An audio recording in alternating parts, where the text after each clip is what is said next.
কেউ আপনাকে চর দিলে আপনি তাকেও চরও দিতে পারেন। এর অনুমোদন ইসলামে আছে।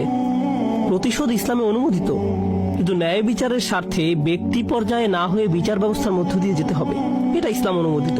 কিন্তু আল্লাহ বলেন, আপনি যদি এখনো সুন্দরভাবে ক্ষমা করতে ফামান আফা আও আসলাহা এবং সম্পর্ক সুন্দরভাবে পুনঃস্থাপন করতে পারেন, শুধু রাগ দমন নয়, ক্ষমা করতে পারেন, তবে কি পুরস্কার পাবেন?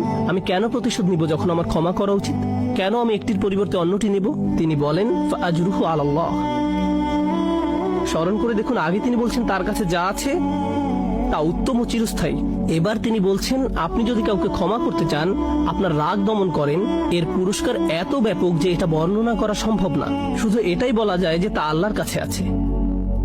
আল্লাহই আপনাকে দেখবেন, আল্লাহই আপনাকে দেখবেন।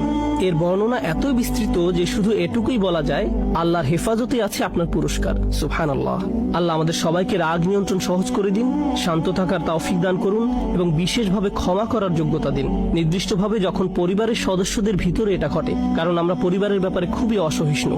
বারাকাল্লাহু লি ওয়া লাকুম ফিল কুরআনিল হাকিম ওয়া নাফা'নি ওয়া ইয়্যাকুম বিল আয়াতি ওয়াজ